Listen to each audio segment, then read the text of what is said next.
Chat terakhir Melanie Savitri, korban tewas double O sorong ke calon suami, pilu. Melanie Savitri, vokalis band Revolution, jadi satu dari beberapa jenazah berhasil diidentifikasi dari tragedi pembakaran karaoke double O Sorong. Anita, kakak kandung Melanie Savitri, saat ditemui di Polres Sorong Kota pada Senin 31 Januari 2022 menyebut adiknya itu sebetulnya sudah merencanakan pernikahan pada Februari 2022.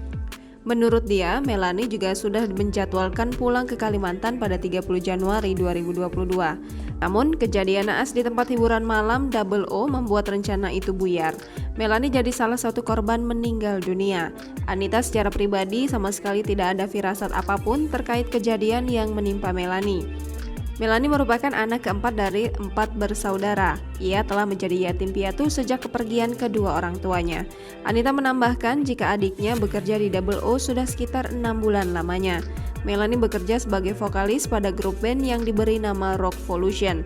Rekan satu band Melanie juga ikut menjadi korban. Tribunnews.com kemudian melakukan penelusuran di Instagram hingga akhirnya menemukan akun Instagram @melaniesavitri.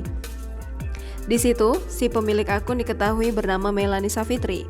Profesinya sebagai musisi band, keterangan di bawahnya menegaskan dirinya sebagai female vokalis.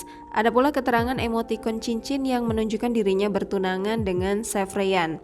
Postingan Melanie Savitri tak banyak, hanya 10 kiriman. Ia memiliki lebih dari 4.000 pengikut dan mengikuti 902 akun. Bahkan 3 postingan terakhirnya pada Januari 2022, Melanie mengunggah foto dirinya dengan keindahan landscape Raja Ampat, Papua Barat. Di kolom komentar, ucapan duka cita mengalir. Mayrina, sahabat personil Rockvolution, saat ditemui di pos antemortem yang dibuka di halaman RSUD Saleh Solo, mengaku terkejut dengan kabar duka tersebut. Ia menyebut dari 7 personil Rockvolution ada 6 yang menjadi korban meninggal dunia, seorang lagi selamat. Menurut Mayrina, band asal Surabaya itu memang dikontrak untuk tampil di Double O Sorong. Sebelum peristiwa naas terjadi, Mayrina rupanya memiliki firasat yang membuatnya dilanda gelisah. Saat mendengar kabar Double O terbakar, ia berusaha menghubungi sahabat-sahabatnya itu. Awalnya terhubung hingga akhirnya tidak bisa dihubungi sama sekali.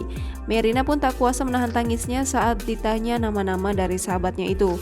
Menurutnya, 5 personil Rockvolution asal Surabaya, Jawa Timur, 1 orang dari Medan, dan seorang lainnya asal Kalimantan. Jangan lupa subscribe, share, komen, dan like ya!